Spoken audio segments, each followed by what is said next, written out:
Hi, guys. My name is Steve B. Coming to you today to talk about staying sober for today on this cold, very frigid morning here. I'm at the park. You know, I just wanted to touch base with you guys, see how everyone's doing. To see we're gonna stay sober today. Hope everybody's well on this cold morning. It's like 32, very cold. But I got my walk in. I did my 3 miles. A little bit different time. And for me, you know, my OCD and stuff. I it's not so easy for me to change times or to change my routine or anything like that. I usually keep it the same. And but I did it. I survived, and I'm doing my video. How are you guys today on this? It's January 5th. We're a little bit into January, the new year, 2025. Hope everybody's well. We got past all the Bermuda Triangle, Thanksgiving, Christmas, and New Year's, and here we are. Just another day. All those are just other days too, It just depends how you look at it. A lot of people have parties and family gatherings they supposedly have to go to. You don't have to go anywhere you don't want to go. I shouldn't have to tell you that. If you don't want to go somewhere, don't go. Simple as that. But here I am, my favorite place. Not many people walking today. A few, but not too many. It's cold. It's cold. But I bundled up. I got my hat, have my gloves on, my warm coat, flannel shirt. I'm good. My feet never get cold, which is awesome. I attribute that to my Merrell shoes. The Merrell shoes are good, a nice, warm thing. They're great for hiking and stuff like that, which I love to hike too. So, there's an expression that I heard early in recovery called, if nothing changes, nothing changes. And I 100% agree with that statement. In the beginning, I was like, what the heck does that mean? It just sounds like a play on words or something. But no, the more I stayed in recovery, the more I started to see exactly what that means. Change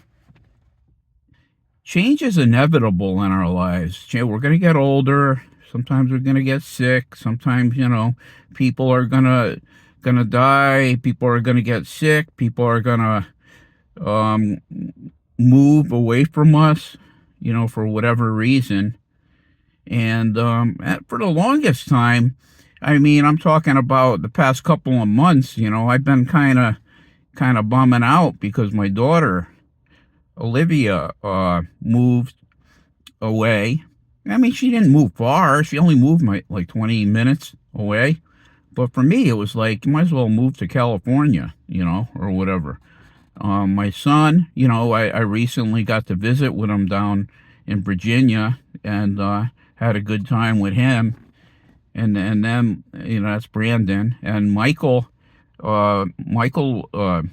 doesn't live far, but he's I don't see him a lot. I see him once in a while. Give me a call, say, Dad, can we hang out? And I'm like, of course we can. Come over, and then we hang out, watch a movie or just go out to eat or something like that, So I have contact with all three of my children, and they're all young adults now. And I'm I'm a senior citizen today. Sometimes I don't like to think about that, but I'm 67, and sometimes I feel all of that. Sometimes I feel younger,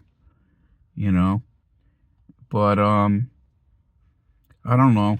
If nothing changes, nothing changes, and that's the thing, when they all moved away, kind of, I was like, well, I'm going to move away too. The selfish part of me is like, well, I'm going to move far away People don't care about me, so I'm going to move away.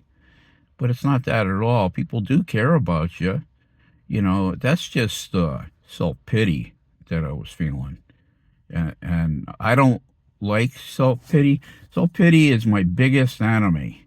And when I dwell in it, I'm not good to anyone. I don't have any kind of sense of humor.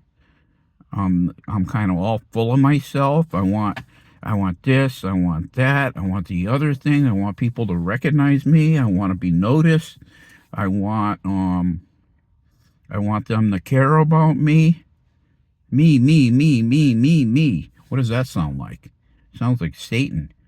You know, and somewhere in the Bible, he said, and I think the Old Testament, he talks about Lucifer, son of the morning, and he wants this, and he wants that, and he wants that, and that, and that, and he wants to be like God, which is kind of like the way of the world these days. Everybody wants to have everything.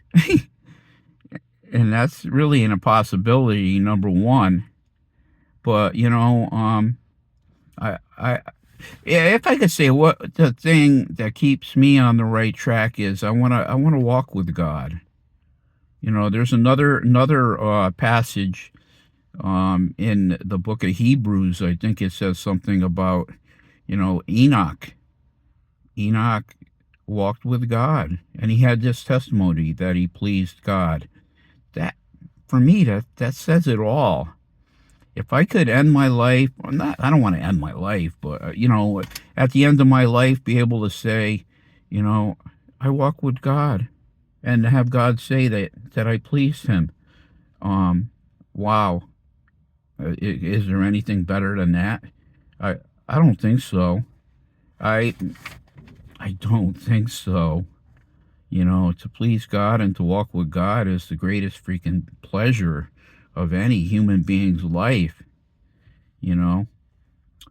Honestly, guys, it's after the holidays, things are quieted down, and it feels like winter. It's very frigid cold, and sometimes when I wake up, I'm like, I just want to stay under the warm covers, and I do. I stay under the warm covers as long as I could. but here it is. It's Sunday, and I went to another meeting, and it was good. I enjoyed it. I like getting out of myself and going to different meetings. I like different meetings. Sometimes they get stale. Like but I'm not gonna badmouth a meeting. A meeting is a meeting, and they're all good if you take them as they're supposed to be. It's not about me. It's about we. We admitted we were powerless over alcohol, that our lives have become unmanageable. That's step one. And step one, that's the month of January always kind of talks about. The step of that month is, well, it's the first step, first month. So, step one, that's the one we got to have. If we don't have it, we don't have anything.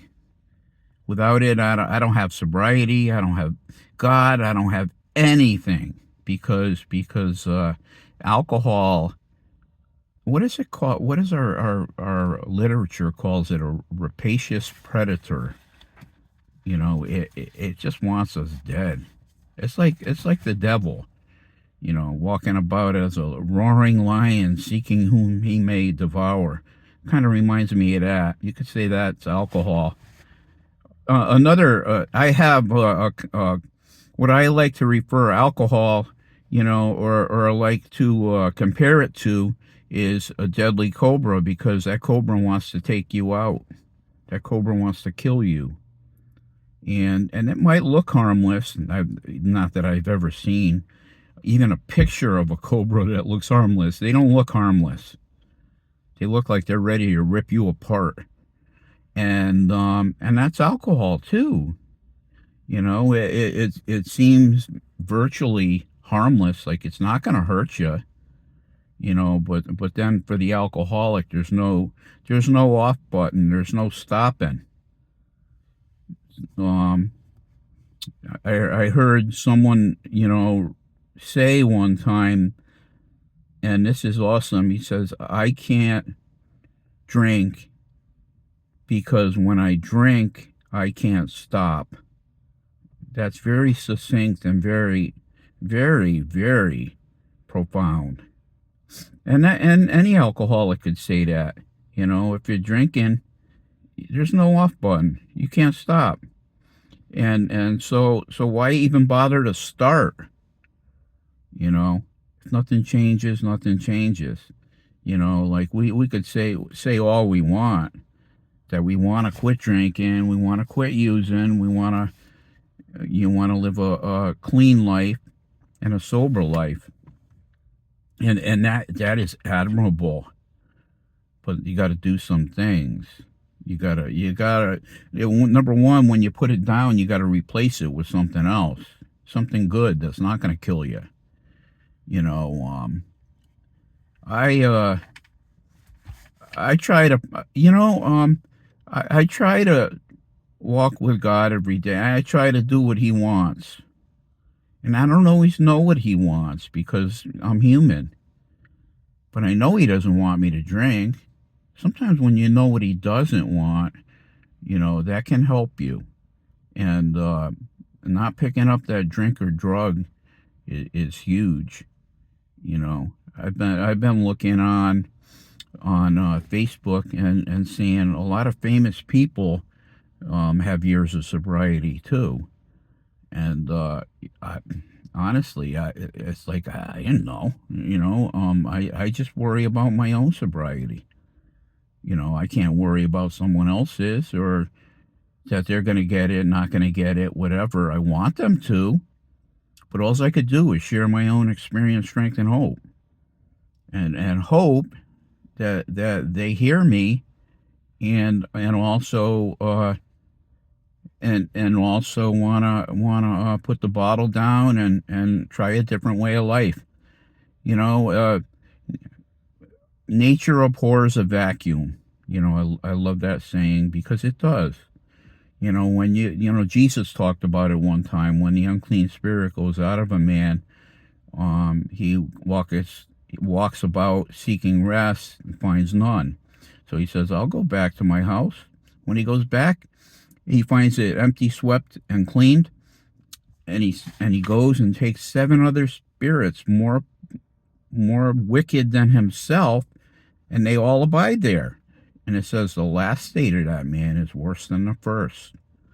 So you don't clean up your house and not have a better, you got to fill it in with something else. You can't just all right, it's all clean now. Now you got space for something to come in, and nature abhors a vacuum. So whatever's going to come in, and you don't want to open your life to whatever. I don't want to open my life to the devil and his minions. And yet sometimes we do that. Nothing changes. You gotta find good stuff to put in its place. And then when you do, just continue on, but you'll be on a better path. What are you guys doing today? You got any plans for today?